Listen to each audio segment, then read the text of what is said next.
नमस्कार दोस्तों, आज हम बात करेंगे देश के बहुत बड़े यूट्यूबर श्रीमान ध्रुव राठी जी के एक वीडियो के बारे में, जिसमें उन्होंने कहा है कि देश में तानाशाही शासन है। लेकिन उससे पहले मैं आपको श्रीमान ध्रुव राठी जी का परिचय करा दूं तो ये झूठ को सच की तरह दिखाने में माहिर हैं। अगर आपको किसी भी झूठ को सच की तरह अगर दिखाना हो, वो भी फैक्ट के साथ, तो आप ध्रुव राठी जी से संपर्क कर सकते हैं। इनके वीडियो देख सकते हैं कि ये किस प्रकार से किसी भी झूठ को सच की तरह दिखा सकते हैं। तो इन्होंने एक वीडियो बनाया है कि हमारे देश में तानाशाही है। तो उस वीडियो में इन्होंने इस प्रकार से जो झूठ बोले हैं, हम उन एक एक झूठ का पर्दाफाश करेंगे इस वीडियो में हमारे, और उनके एक एक झूठ का उत्तर हम उनकी तरह फैक्ट्स तो हमारे पास नहीं है, लेकिन सच जो पूरी जनता जानती है और पूरा भारतवर्ष जानता है, उसके साथ हम उनके एक एक झूठ को पर्दाफाश करेंगे और उनको आईना दिखाएंगे कि भारत की जनता पागल नहीं है कि आप किसी भी प्रकार से कोई भी झूठ बोलोगे और देश की जनता आप पर विश्वास कर लेगी। तो ऐसा बिल्कुल भी नहीं है ध्रुव राठी जी। और अब आगे देखिए हम आपके एक एक झूठ का कैसे पर्दाफाश करते हैं। तो ध्रुव राठी जी का सबसे पहला और सबसे बड़ा झूठ, उनका मानना है कि हमारे देश में तानाशाही सरकार है। तो ये मैं भी जानता हूं और दोस्तों आप भी जानते हैं कि पिछले 2 आम चुनाव से भारत में पूर्ण बहुमत की सरकार है। 2014 में बीजेपी की सरकार बनी थी, तो उसमें तकरीबन बीजेपी को अकेले अपने दम पर 282 सीटें मिली थी और उनके गठबंधन को 336 सीटें मिली थी, जो कि पूर्ण बहुमत था। और 2019 में बीजेपी इससे बढ़कर 303 सीटों पर आ गई और उनके गठबंधन को टोटल 353 सीटें मिली, जो कि पूर्ण बहुमत था। तो इनके अकॉर्डिंग पूर्ण बहुमत की सरकार बनाना तानाशाही है, क्योंकि देश की जनता ने तो जो चुनाव किया ये उसके खिलाफ हैं। आप पूर्ण बहुमत की सरकार नहीं चुन सकते। तो ये इनका बहुत बड़ा झूठ है कि देश में तानाशाही है, जबकि देश में पिछले 2 आम चुनाव से पूर्ण बहुमत की सरकार है। और पूर्ण बहुमत की सरकार बनने का देश को सीधा सीधा फायदा होता है।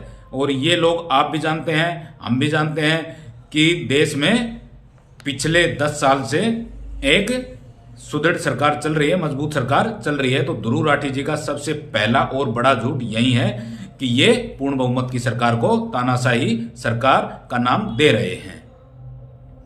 अगला सवाल है, क्या देश में लोकतंत्र खत्म हो गया है और क्या देश वन नेशन वन पार्टी की ओर बढ़ रहा है? तो उनकी ये बात भी बिल्कुल सरासर गलत है। ऐसा बिल्कुल भी नहीं है कि देश एक पार्टी की तरफ बढ़ रहा हो। वो बात अलग है कि बीजेपी पिछले चुनावों से देश के अंदर एक अच्छा प्रदर्शन कर रही है और उन्होंने अपनी बातों को पब्लिक तक पहुंचाने में कोई कोर कसर नहीं छोड़ी है और लोग उनसे जुड़ रहे हैं, उनके विचारों से जुड़ रहे हैं। लेकिन ऐसा बिल्कुल भी नहीं है कि वन नेशन वन पार्टी की तरफ देश बढ़ रहा है, क्योंकि 2014 में बीजेपी को 31 पॉइंट कुछ, वहीं 31-32% वोट मिले थे, जो 2019 में बढ़कर 37 से 38% हो गए। तो कुल मिलाकर देश की तकरीबन 60% या उससे ज्यादा की आबादी ने बीजेपी को वोट नहीं दिया। तो इसका मतलब सीधा सीधा है कि देश की जनता जो है वन पार्टी वन नेशन की तरफ बिल्कुल भी नहीं है। वो बात अलग है कि वोट परसेंट सीटों में अलग तरह से कन्वर्ट हो जाते हैं, लेकिन ये बात सरासर गलत है कि देश वन नेशन वन पार्टी की तरफ बढ़ रहा है और हमारे देश में लोकतंत्र खत्म हो रहा है। आज भी हमें किसी भी पार्टी को वोट देने का हक है और ये भी गुप्त तरीके से हम वोट डालते हैं। किसी को भी इस चीज की जानकारी नहीं होती कि हमने किस पार्टी को वोट दिया है। इनका कहना है कि एमएलएज की हॉर्स ट्रेडिंग हो रही है। ये खैर इंग्लिश ज़्यादा बोलते हैं, वैसे जर्मनी में रहते हैं, बताते हैं, मैंने तो सुना है, खैर ज़्यादा जानकारी नहीं है। तो ये कह रहे हैं कि एमएलएज की खरीद फरोख्त करके बीजेपी सरकार बनाती है। दूसरी पार्टियों के जो एमएलएज हैं, विधायक, उनको खरीद फरोख्त करके सरकार गिरा देती है विपक्षी दलों की और अपनी सरकार बना लेती है। तो सबसे पहली बात, इसको इन सब बातों का आरोप लगाने के लिए बीजेपी की बजाय अगर ये विपक्षी पार्टियों को इस चीज का जिम्मेदार ठहराते तो शायद ज़्यादा अच्छा होता, क्योंकि ये हर पार्टी का दायित्व बनता है कि वो ऐसे लोगों को टिकट दे जो उनकी विचारधारा से जुड़े और हर समय उनके साथ खड़े रहें। पहली बात तो किसी भी पार्टी को इस प्रकार के लोगों को टिकट नहीं देना चाहिए जो मुसीबत होने पर भाग खड़े हों, और खास तौर से बड़ी बड़ी पार्टियों को तो बिल्कुल भी नहीं। तो ये बात भी इनकी बिल्कुल सरासर झूठ है। लगभग ज़्यादातर मामलों में ऐसा हुआ है कि अपनी पार्टी के गलत फैसलों की वजह से विधायक चले गए हैं, या उनकी अपनी कोई मन की जो लालसा थी इस वजह से उन्होंने पार्टी छोड़कर बीजेपी ज्वाइन की। तो ये जैसे कि 2-3 मैं उदाहरण देता हूं आपको। जैसे एमपी में हुआ कि कमलनाथ जी की सरकार ज्योतिरादित्य सिंधिया ने गिरा दी, लेकिन उसमें बीजेपी का क्या रोल है? अगर ज्योतिरादित्य सिंधिया पार्टी के फैसलों से नाखुश हैं तो पार्टी को अपना संगठन मजबूत करना चाहिए ना, उसको समझाना चाहिए, या जो भी आपस में डाउट है उनको क्लियर करना चाहिए। उसके लिए दूसरी पार्टी को जिम्मेदार नहीं ठहराना चाहिए ना। दूसरी बात, अभी अभी जैसे हुआ हिमाचल में, इनका पूर्ण बहुमत था, लेकिन इनका राज्यसभा सदस्य जो इन्होंने नॉमिनेट किया था उसको हार मिली और वो हार गए, जीत नहीं पाए, और वहां से बीजेपी का जो सदस्य था वो जीत गया। तो उसके लिए भी बाकायदा उस सदस्य ने बोला है जो कांग्रेस से ही था कि हमारी पार्टी की कलह की वजह से हम हार गए। तो वहां भी दूसरी पार्टी को दोष देना गलत है। ऐसे तो कर्नाटक में बीजेपी का जो एमएलए था वो कांग्रेस को वोट दे गया है, तो आप क्या कहेंगे इस चीज के बारे में? और थोड़े दिन पहले, कुछ सालों पहले की बात है कि हरियाणा में कांग्रेस की सरकार बनी थी और हजका नाम से कुलदीप बिश्नोई ने की एक अलग पार्टी थी, उसके 6 विधायक थे। तो 6 विधायकों ने पूरी कांग्रेस की सरकार 5 साल तक चलाई और वो सारे के सारे विधायक कांग्रेस के साथ रहे, जबकि वो पार्टी नहीं चाहती थी कि वो कांग्रेस के साथ जाए। तो इसका मतलब क्या समझे हम कि कांग्रेस ने उनको खरीद फरोख्त कर रखा था, तो आप उन पे भी इल्जाम लगाएंगे? फिर ये एक तरफा नहीं होना चाहिए ना। आगे ये कह रहे हैं नए नए कानून बनाकर इलेक्टेड सरकारों की पावर को छीन लिया गया है। तो भाई 2-4 कानून हमें भी बता दो कि ऐसे कौन से कानून बने हैं जिसकी वजह से इलेक्टेड सरकारों की पावर छीन ली गई है। और अगर कोई कानून बने भी हैं तो किसी एक पार्टी के लिए स्पेशल बने हैं क्या? कानून तो सभी पार्टियों के लिए बराबर ही है। ऐसा तो है नहीं कि इस पार्टी के लिए अलग से कानून है, उस पार्टी के लिए अलग से कानून है। और सरकारें तो बदलती रहती हैं, आज किसी की सरकार है, कल किसी की सरकार है, केंद्र में किसी की है, राज्य में किसी की है। ये तो हर 5 साल बाद चुनाव होते हैं तो सरकारें बदलती रहती हैं। तो जो कानून बनेंगे वो सबके लिए बनेंगे। तो ये तो बात आपकी बिल्कुल सरासर झूठ है कि स्पेशल कानून बनाए जा रहे हैं किसी के लिए कि उनकी पावर छीन ली जाए। अगर बीजेपी इस प्रकार का कानून किसी पार्टी के लिए बना रही है तो उनके ऊपर भी लागू होता है। कल उनकी सरकार बनेगी तो उनकी भी पावर छीनेगी, सीधी सी बात है। तो ये भी आपकी बात बिल्कुल सरासर झूठ है। आगे भाई साहब का कहना है कि ईडी और सीबीआई का इस्तेमाल करके विपक्ष के नेताओं को जेल भेज देना। तो ईडी और सीबीआई का इस्तेमाल करके उनको जेल भेजा गया है, ये बात कन्फर्म है? क्या उन्होंने कोई अपराध नहीं किया है? और अगर उन्होंने कोई अपराध नहीं किया है तो उनकी सुनवाई तो अदालत में होती है ना, वहां वो खुद को बेगुनाह साबित कर सकते हैं। वहां पे कोई भी एजेंसी या पार्टी क्या कर पाएगी? अगर आपने कोई अपराध किया ही नहीं तो जबरदस्ती तो ये है नहीं कि आपको अपराधी बना दिया गया हो। तो कहीं ना कहीं आपने कोई ना कोई अपराध किया है, उसके बदले ही आपको गिरफ्तार किया गया है।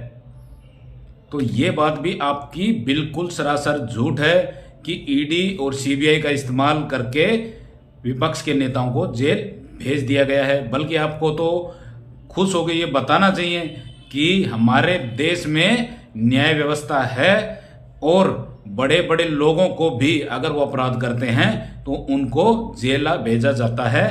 और उनके पीछे भी ईडी सीबीआई जैसी जो एजेंसियां हैं वो होती हैं कि अगर आप अपराध करोगे तो आपको जेल जाना पड़ेगा। और ईडी सीबीआई तो हर पार्टी का मुद्दा रहता है। केंद्र में कांग्रेस की थी तब बीजेपी वाले रोते थे, आज बीजेपी की है तो बाकी लोग रोते रहते हैं। तो भाई इसमें कुछ नया नहीं है, लेकिन जो एजेंसी है वो अपना काम कर रही है। अपराध करोगे तो जेल जाओगे, सीधी बात है। आगे ये इल्जाम लगा रहे हैं कि गवर्नर का इस्तेमाल करके राज्य सरकार को काम करने नहीं दिया जा रहा है। तो ये भी एक इनका अजीब सा इल्जाम है। इनकी एप्लीकेशन, भाई अगर कोई ये वीडियो देख रहा हो और ऊपर तक पहुंचा सकता हो तो जरूर पहुंचाए कि भाई राज्यों से गवर्नर को हटा दिया जाए, उसकी कोई जरूरत नहीं है। इल्जाम इनका ऐसा ही है जैसे कि गवर्नर पिछले 10 साल से बनने लगे हों। कोई नया कानून कौन सा बनाया जो 10 साल में एक भाई इस प्रकार की बात आप कह रहे हो। भाई किसी भी फाइल को अप्रूव करने के लिए राज्यपाल की कोई समय सीमा नहीं होती थी। ये कानून पहले से ही है कि कोई निर्धारित समय नहीं है कि इतने समय में राज्यपाल को फाइल पे सिग्नेचर करके देने ही हैं। तो जब ये कानून अभी पिछले 10 साल में बना नहीं है इस प्रकार से, तो अब कैसे इल्जाम लगा रहे हैं। आगे इनका कहना है कि जनता से प्रोटेस्ट का अधिकार ही छीन लेना। अब सबसे बड़ा झूठ तो ये खुद ही बोल रहे हैं। इन्हीं का ये वीडियो आप शुरू से आखिर तक देखोगे तो आखिर में ये कहते हुए आपको मिलेंगे कि आजकल प्रोटेस्ट बहुत लंबे होने लगे हैं। तो भाई पहले खुद तो डिसाइड कर लो कि किस चीज का विरोध करना है। प्रोटेस्ट नहीं हो रहा है या प्रोटेस्ट लंबा हो रहा है, कि कहना क्या चाह रहे हो। तो पहले भाई साहब खुद डिसाइड कर लो कि आपका मुद्दा क्या है। ठीक है, बाकी हम तो पिछले कई सालों से बहुत बड़े बड़े प्रोटेस्ट देख रहे हैं। बाकी आप डिसाइड करो पहले कि प्रोटेस्ट नहीं करने दिया जा रहा है कि प्रोटेस्ट लंबे हो रहे हैं। फिर इनकी बात आती है कि इलेक्ट्रोल बॉन्ड का इस्तेमाल करना। आजकल ये काफ़ी हाईलाइट है मामला इलेक्ट्रोल बॉन्ड। तो मेरे हिसाब से इलेक्ट्रोल बॉन्ड का इस्तेमाल गलत के लिए नहीं, सही के लिए हो रहा होगा। क्योंकि जब कैश में पार्टियां चंदा लेती थी तो ना तो चंदा देने वाले का पता ना चंदा लेने वाले का पता, किसको कितना चंदा मिला, किसने कितना चंदा दिया और उस चंदे का क्या हो रहा है। अगर ये सब डिजिटल है, अगर इनका हिसाब किताब है कि कौन सी कंपनियां कितना चंदा किस पार्टी को दे रही हैं, उसमें सभी पार्टियां हैं, चंदा तो सबको मिलता है। वो बात अलग है कि जो पार्टी सत्ता में होती है उसको थोड़ा ज़्यादा मिलता होगा। बाकी इसमें तो पारदर्शिता है और अच्छा भी है कि भ्रष्टाचार कम होगा। इसके लिए कोई भी पार्टी गलत तरीके से फंड का उपयोग नहीं करेगी। उसके बाद ये इल्जाम लगा रहे हैं वो तो और भी अजीबोगरीब है। ये कह रहे हैं कि चुनाव तो उत्तर कोरिया और रशिया में भी होते हैं। अगर वहां पर लोग सत्ता पक्ष के खिलाफ वोट करते हैं तो उनको बेरोजगार बना दिया जाता है, देशद्रोही साबित कर दिया जाता है या उनको मरवा तक दिया जाता है। तो क्या भारत में ऐसा है? अगर आप मोदी जी को वोट नहीं देंगे तो आपको मरवा दिया जाएगा, आपको बेरोजगार कर दिया जाएगा। जैसा कि मैंने पहले कहा कि देश की 60% से ज्यादा आबादी ने, 60% से ज्यादा वोटर्स ने बीजेपी के अलावा दूसरी पार्टियों को वोट दिया। तो क्या सबको मरवा दिया, सबको बेरोजगार कर दिया उनको? तो भाई कम से कम इल्जाम तो यार सोच समझ कर लगाओ। जिन बातों का कोई आधार ही नहीं है वो बातें आप कर रहे हो। तो ये बात आपकी बिल्कुल सिरे से मैं तो खारिज करता ही हूँ, देश का हर आदमी खारिज करेगा और आपके झूठ को पहचानेगा कि आप किस प्रकार से झूठ बोलते हैं। और जहाँ तक चुनाव की बात है तो आज भी हम गुप्त मतदान करते हैं। हमारे देश में आज भी गुप्त मतदान होता है और हम जिस पार्टी को भी चाहें उसको वोट कर सकते हैं। और हमने किस पार्टी को वोट किया ये हमारे अलावा किसी को नहीं पता होता है। आगे भाई साहब कह रहे हैं कि इलेक्शन कमीशन बीजेपी का है। हाँ, ऐसी ही बात कह रहे हैं। आपको सुनकर हंसी आएगी, इनका वीडियो देखेंगे आप तो ऐसी अजीबोगरीब बात करते हैं ये कि देश का इलेक्शन कमीशन बीजेपी का है। अरे भाई ये कहकर आप पता है क्या कह रहे हो? आप कह रहे हो कि इलेक्शन कमीशन, चुनाव आयोग में बैठे अधिकारी बीजेपी के हैं। अरे भाई वो पिछले कई सालों से देश की सेवा में कार्यरत हैं और आप सीधे सीधे उन पर इल्जाम लगा रहे हैं। तो ऐसी आधारहीन बातें ना करें। जहां तक निष्पक्ष चुनाव की बात है तो आज भी हमारे देश में निष्पक्ष चुनाव हमें देखने को मिलते हैं और हमें गर्व है कि आज भी विश्व की सबसे बड़ी लोकतांत्रिक व्यवस्था के हम हिस्से हैं। हम गर्व से कह सकते हैं कि आज भी हम विश्व का सबसे बड़ा लोकतंत्र हैं और आज भी हम चुनाव जो होते हैं उसमें निष्पक्ष तरीके से वोट डालते हैं और हमें यह अधिकार हमारा संविधान देता है और हमारा चुनाव आयोग जो है वो निष्पक्ष तरीके से चुनाव करवाता है।